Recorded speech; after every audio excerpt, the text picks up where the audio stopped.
Thanks for tuning in. I'm Jim Melton, and I'm going to make a prediction. What you're about to hear, although difficult to believe, is absolutely true. I trust you will be very pleased with the idea that you tuned in today.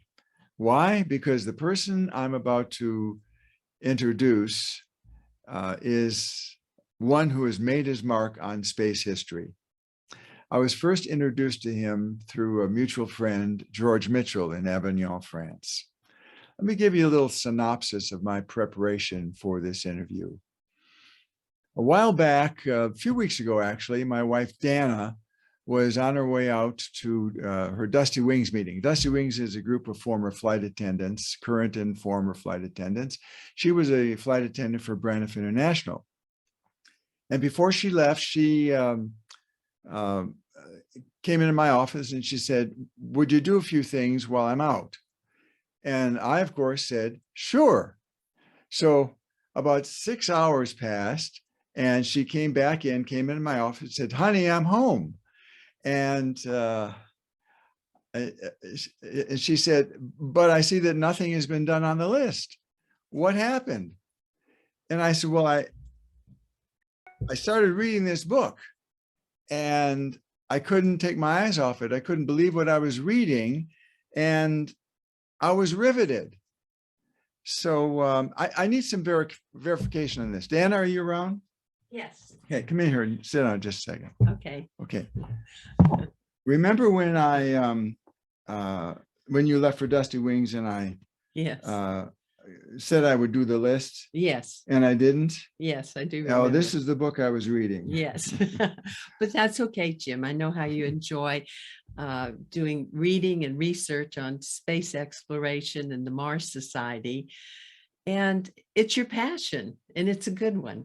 Okay. So since you're in the middle of a podcast, I'll let you continue, and I look forward to seeing it. Yeah, I look forward to seeing it too. Thanks, love. I appreciate it. Okay. Thanks, Danica. You're adorable. Yeah.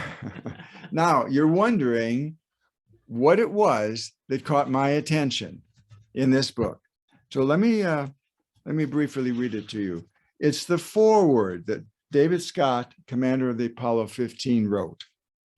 Here's what he said. The LM is the lunar module.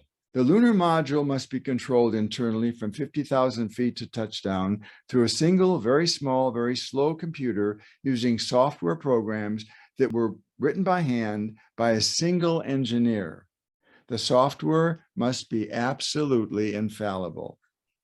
When the guidance software for the lunar landing was to be developed, this daunting task was assigned to an engineer who had no formal computer training, there was none available, and who was only 23 years of age. That engineer was Don Eyles, and the software program he wrote was part of a program called Luminary. So without any further ado, let me introduce to you Don Eyles. Good morning, James. It's a pleasure to be with you from my office in Boston. I guess you're in California. Dave, I'm afraid, did exaggerate a little bit. It almost sounds like I wrote the entire Luminary. What I did have the pleasure and duty of doing was writing most of the software that was specific to the lunar landing part of the mission. Well, Don, you've made some amazing accomplishments in space exploration, and I'm going to guess there are probably a lot of stories you could share.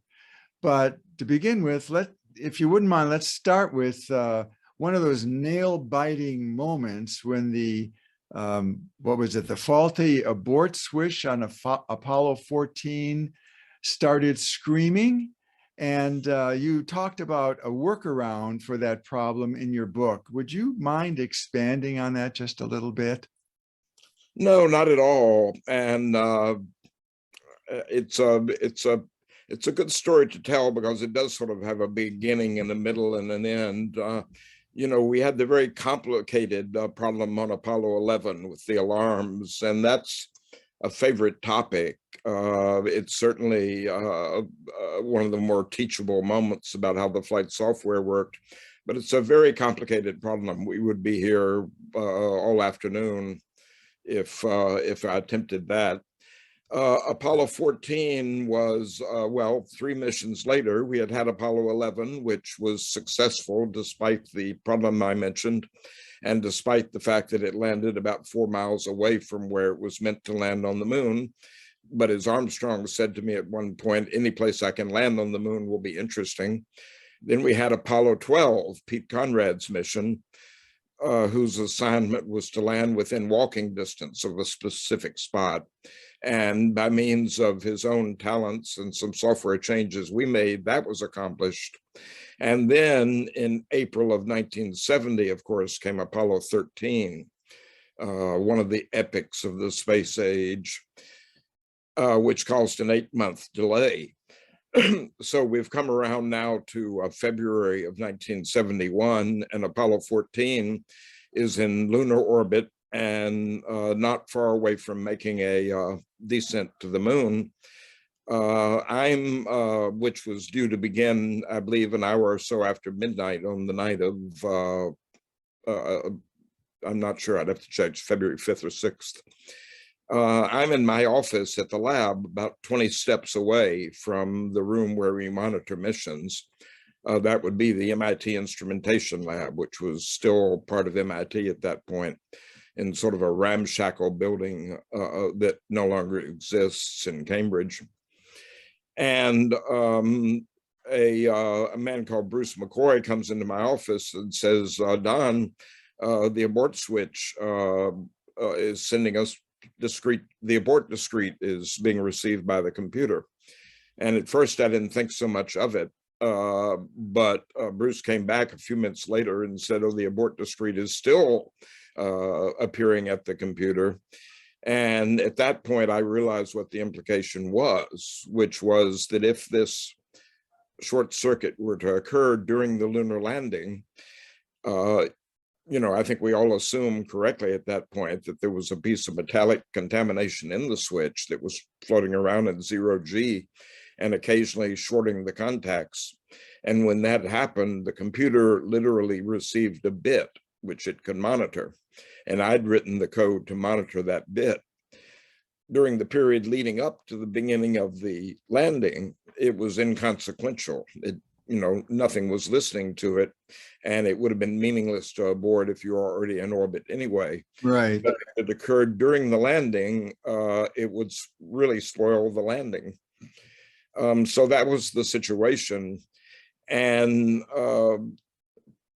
the real nub of the problem was to come up with a workaround that would be totally protective and not leave a period of vulnerability around the time of engine ignition, when we could expect there to be a fair amount of vibration, which might in fact cause the short circuit if it weren't happening already. And I did come up with that workaround, which began by setting an indication that an abort was already in progress, and then dealing with the consequences of that bad information, but that could be dealt with. It involved over 60 keystrokes in the computer, which the astronauts accepted and executed flawlessly as they needed to be, because we were reaching deep inside the computer to change its memory. So that was all successful. The aftermath was also somewhat interesting because perhaps because of my somewhat hippie-ish looks and the photographs that were associated with it, because the event did get a fair amount of news coverage. My name was in the New York Times for the first time. Various things followed from that. Among other things, Tim Krause, who later wrote a good book called The Boys on the Bus, but he came to Cambridge and we hung out for a few days, and he wrote an article about the whole event in Rolling Stone magazine. Okay, that is quite a story. So the story about you being at home and they're rushing to your home and grabbing you and putting you in a vehicle and driving you to where you needed to be was not true. Total fiction, total fiction. I'm not quite sure where it came from, but this whole experience was, among other things, a lesson in how journalism is done.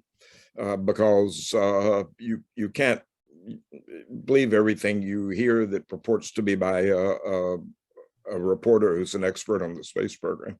Sure. Now, were you at JPL at the time, or were you elsewhere? No, I was at the MIT Instrumentation Lab Okay. in Okay. Cambridge. All right. All We're right. talking East Coast here. East Coast. All right. Very good.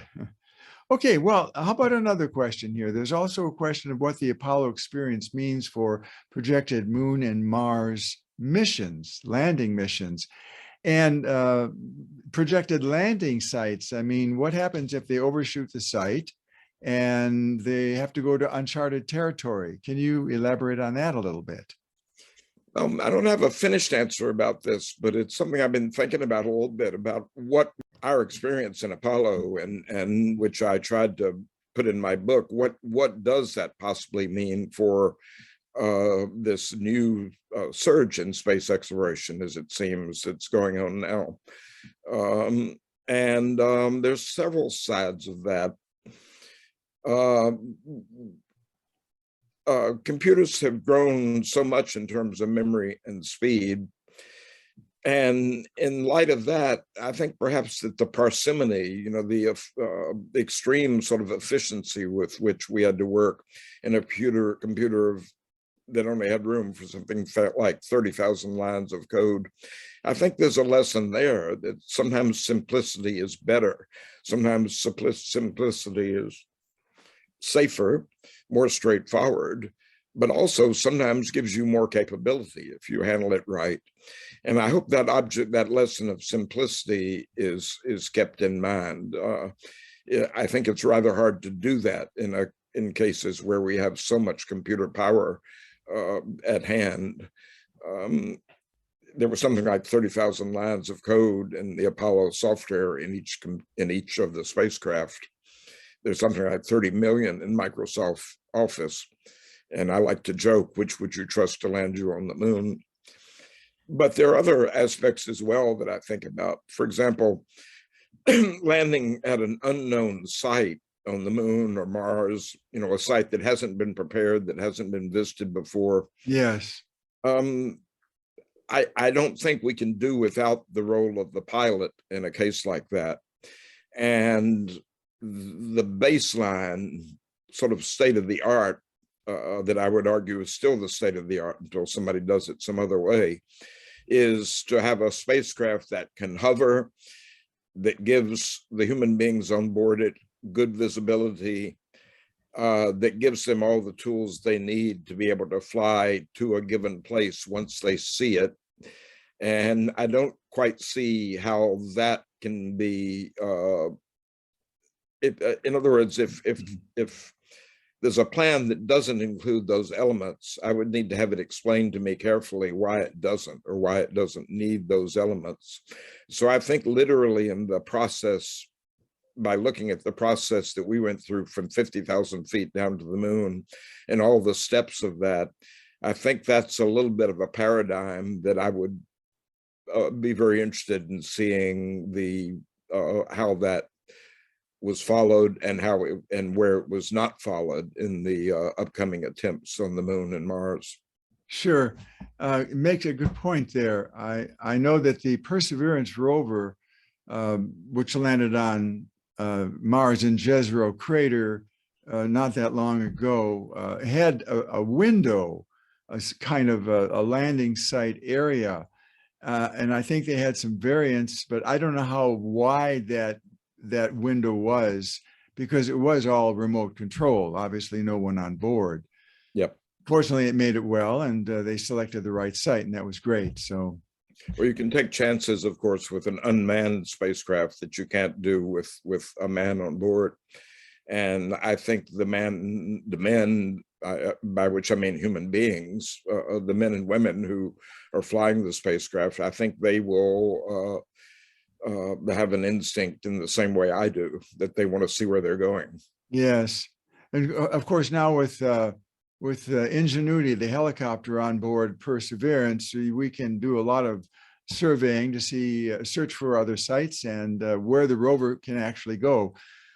It's all automated, but I've got some other questions about humans and Well, I robots. think the surveying is not a problem. I think at this point, Mars is very well surveyed. So we know where everything is. The problem is the inevitable errors of shaping your trajectory to get there.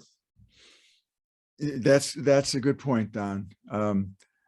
One question that comes to me in working with teams, are there qualities that you like to see in yourself and other people that you kind of know will achieve a successful outcome? I mean, what qualities do you look for in people? Initiative, people who enjoy the problem they're working on. In the area of software, people who are flexible in terms of the time and the attention, and that works both ways, of course. We had I think at the instrumentation lab in the 60s and 70s, I think we had a really excellent culture where but it's also essential to have management above you, which that feels it's its duty to protect you from the nonsense that may be coming down from above. And that was another way we excelled. You know, the filters that were between us and NASA, which were not there when we didn't want them there, but were there when it was useful, was a very important thing. And, you know, to have management who thought that their job was to stay out of the way and not their job to be, you know, constantly reported to and so forth. And we had that at the instrumentation lab. And in a sense, we could not have succeeded without it. If we had had a more top-heavy sort of management style there, we wouldn't have been as efficient. We wouldn't have been able to do as good a job as we did do. You know, at some level, they may have thought they were taking a chance by trusting the kids, but they had to. And it was brilliantly successful, fortunately. And I don't just mean at the instrumentation lab, it's so many other parts of the Apollo program. It was men and women in their 20s who were making major contributions. Yes. How did you feel being 23 years of age doing all of this? Did you feel kind of like, did you feel like a star? Did you feel privileged? Did you feel uncomfortable? No, I didn't. I felt lucky to have a job, and I felt fascinated by what I was doing. And I felt so lucky that during that period when, as a not very elite graduate of Boston University, I was walking around looking for a job and probably would have accepted anything. And yet I had the very good luck to fall into something that suited me perfectly. Yes, well, I can, just from reading the book, I can tell you we're surely not intimidated. Well, I was certainly intimidated a little bit at the beginning, but it really was a fascinating time. Flight software was such a new, wide open field that, you know, I ended up with access way greater than you would ever expect of a junior engineer. You know, the fact that I was working directly with Apollo mission commanders and attending some fairly high-level meetings where the software design was decided. And, you know, I had the good luck and privilege one morning of actually watching live a flight of the lunar landing training vehicle with Pete Conrad flying it. Yeah. And, you know, the fact that it's such a junior person, I was able to have these experiences was a wonderful thing. And it sort of did place on me, in my own mind, a duty to write about it. Yes. I knew I could write. I knew I was a good writer. To some extent, my work life taught me that no fuss about it. You know, if you're able to explain your ideas on paper, that's a good first test of your ideas. And that's the measure, is how well you get your ideas across. And I think I absorbed those lessons while writing memos, that even though the form of a memoir is much looser and covers much more ground, I think I I think it did come together for me.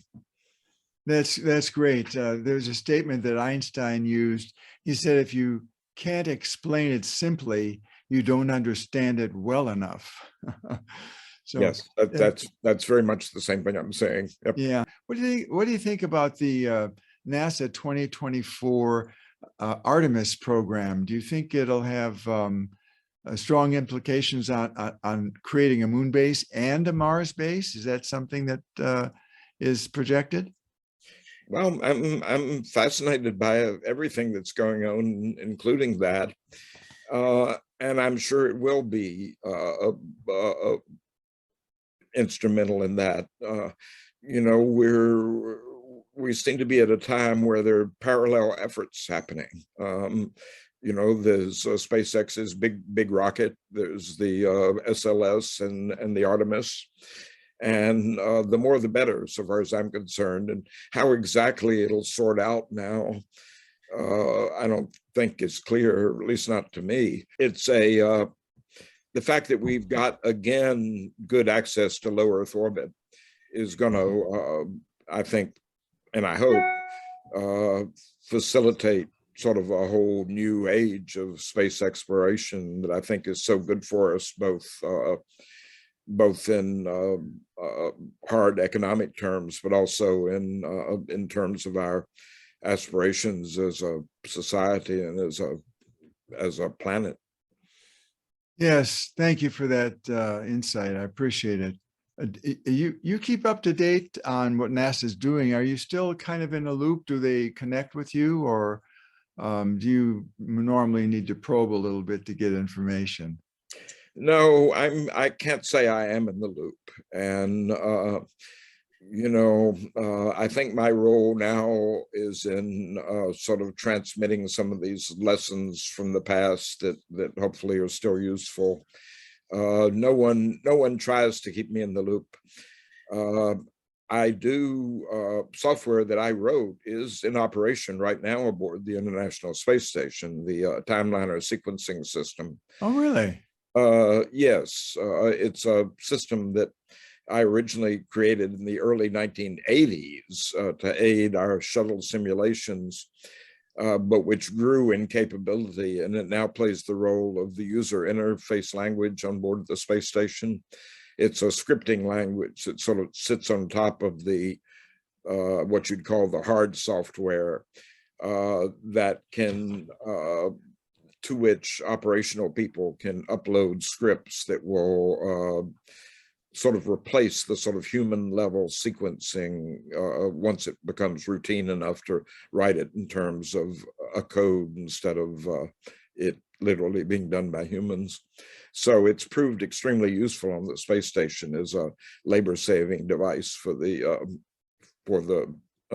crew people. There are 3 versions, one in the core world, one in the payload world, and one in the Japanese module. That's fascinating. I know there's a lot of work going on in the space station and a lot of experiments. Some have come to fruition. The spin-off technology has been phenomenal that we can use right here on Earth. And that's one of the things, you know, people always say, well, why are we going to Mars when we have so many problems here on Earth? But they don't realize that a lot, and probably just about all of the space technology that we get for going to the moon and Mars and the other planets in our solar system and the exploration of the universe has spin-off technologies for us right here. And that's important for people to believe. We need to do more things, not less things, across the board. Yes, yes. Speaking of that, any thoughts, projections on what's ahead of us in the near future in the space world? Well, again, I don't have a crystal ball. You know, I foresee maybe explosion is too strong a word. Perhaps we've already had the explosion, but I see a resurgence of space exploration. You know, I'm beginning to believe that we really will be able to go back to the moon within a few years. I'm delighted the lawsuit's settled. And I've seen enough from SpaceX, among others, to not ever underestimate what they're capable of achieving. So I look forward to a very interesting period for the next 10 or 20 years. I just hope it can really be sustained. You know, this idea that 50 odd years ago, we have a wonderful system with all the infrastructure that went with it.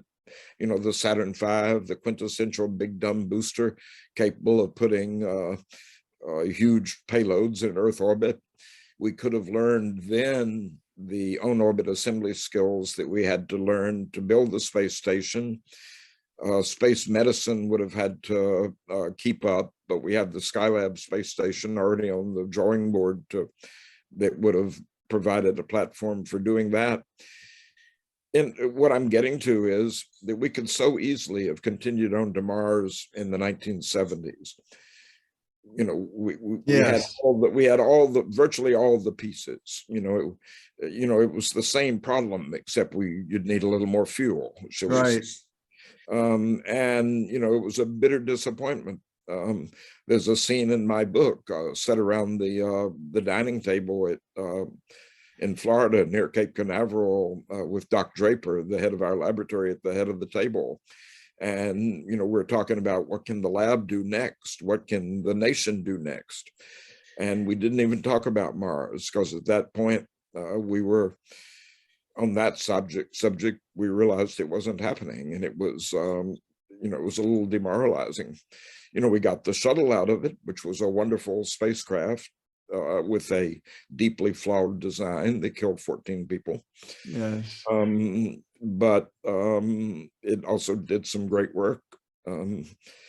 And we managed to build a space station, which I was closely involved in from the software angle, especially the part I just talked about. And it's fascinating to me that we have this very large space station now in Earth orbit.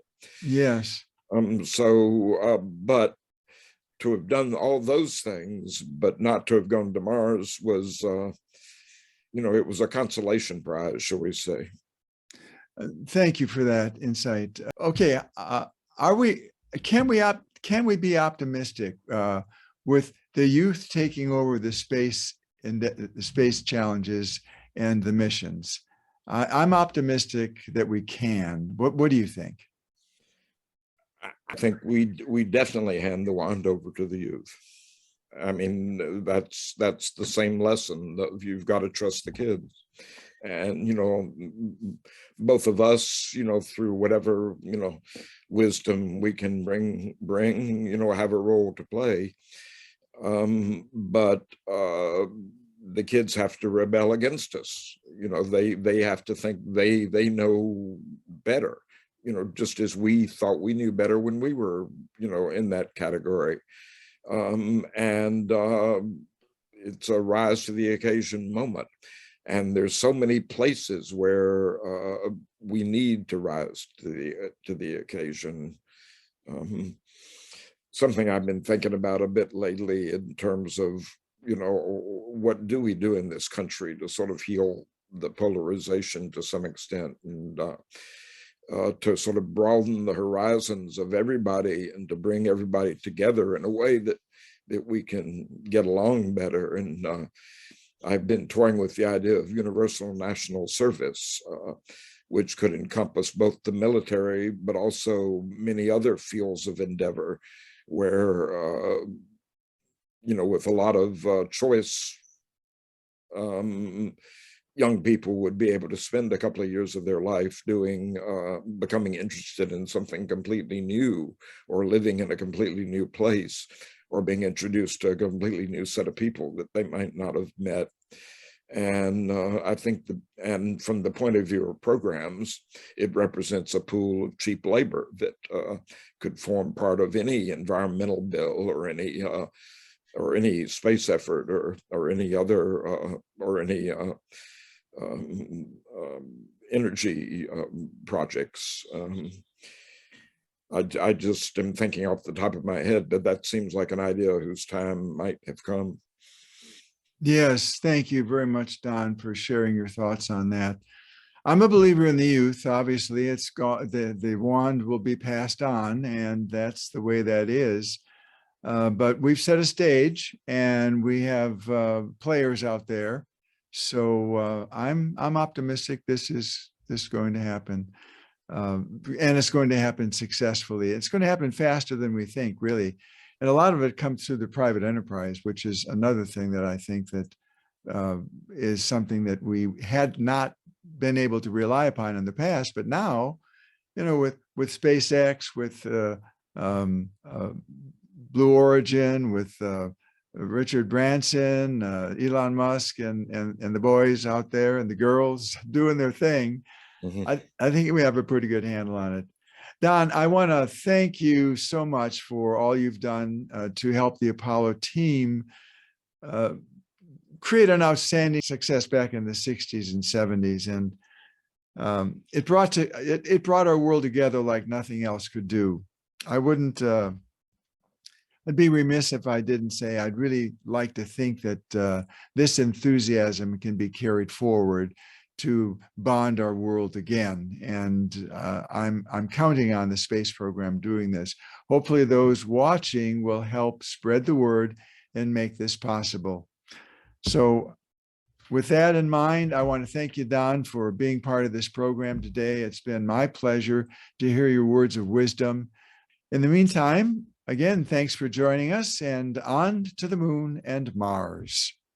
Indeed, on to the moon and Mars. It's been a pleasure to be with you this morning, James. Thanks, Don.